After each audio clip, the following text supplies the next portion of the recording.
Buenos días, ingeniero. Nosotros, el grupo 8, vamos a exponer el laboratorio número 4, característica de una NAND. Eh, yo voy a hablar sobre la introducción. Antes que nada, hay que saber que los diferentes tipos de dispositivos lógicos se clasifican en familias, de las cuales las más importantes son la familia TTL, de la cual vamos a hablar el día de hoy, y la familia CMOS.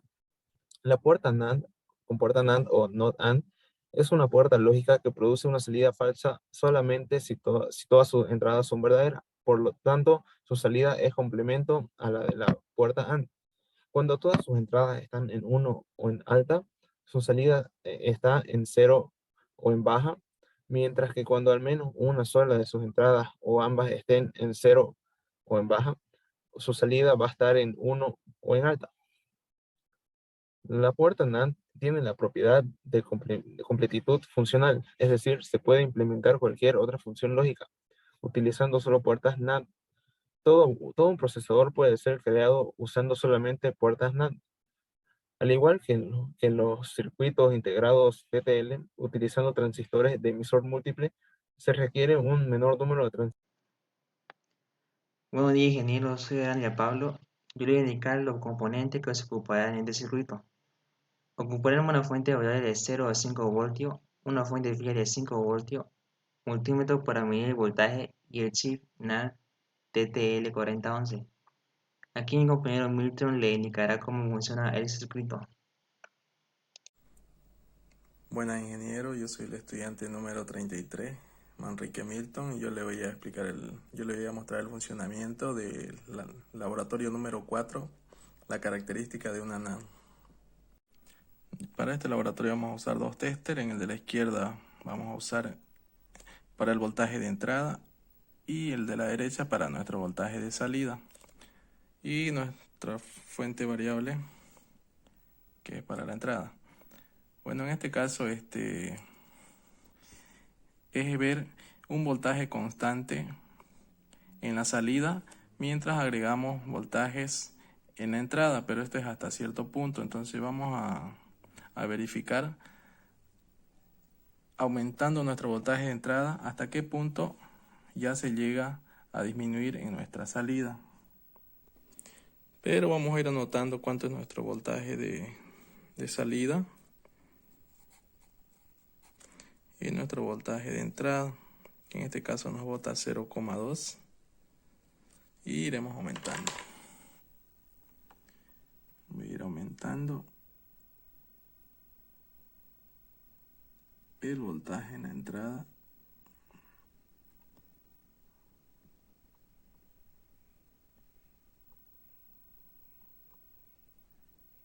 Se mantiene por ahora en 4.8, 4,9, y le vamos a seguir aumentando el voltaje de nuestra entrada hasta que baje hasta 4,7.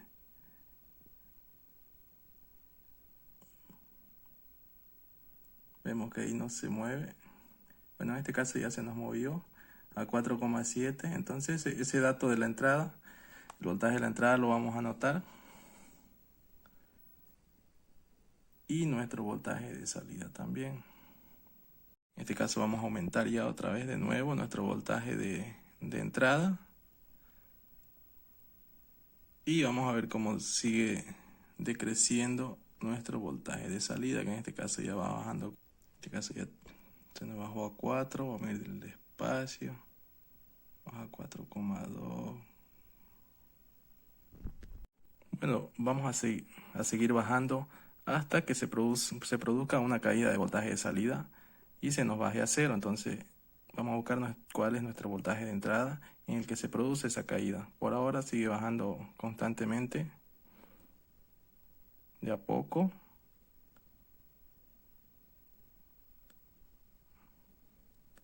Con 1,2 todavía, 0, con un voltaje de entrada de 1 voltio todavía tenemos 2,3, 2,4. Entonces lo que vamos a hacer es subirle todavía un poco más.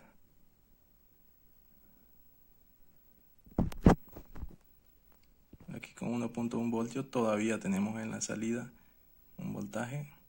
Vamos a ir aumentando hasta que caiga a 0 nuestro voltaje de salida.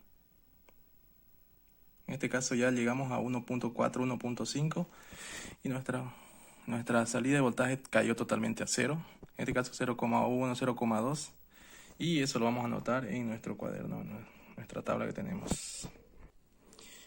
Bueno, ya lo tenemos una vez anotado en nuestro cuaderno, con 1.3 en el voltaje que hemos colocado en la entrada, en el cual se produjo que nuestro voltaje de salida quede en 0,2. En este caso se nos subió a 0,5, pero igual, ahí con 1,3 sigue la salida en 0,2. Entonces de aquí en adelante ya, aunque le subamos los voltajes a 2, 2,5, 3, hasta 4 voltios, 4,5, nuestro voltaje de salida va a seguir siendo el mismo. Entonces la caída se produjo en el voltaje de 1.5. Entonces esa es una de las características de la NAND, en el cual muestra la diferencia del voltaje de entrada con respecto a la salida. Que el primer paso es mantener un voltaje de salida constante mientras agregamos voltaje de entrada bajo hasta cierto punto. En nuestro caso fue de 0,7 y es donde se produjo ya una caída leve y nuestra fuente de entrada va aumentando y la de salida, el voltaje va disminuyendo, y así sucesivamente hasta que hemos llegado al 1,3 voltios, en el cual nuestro voltaje de salida cayó totalmente a 0,1, 0,2. Entonces aquí vamos a ver que aunque aumentemos a 2, a 4 voltios, 4,5, se mantiene nuestro voltaje de salida. Eso sería todo en cuanto al laboratorio número 4, ingeniero.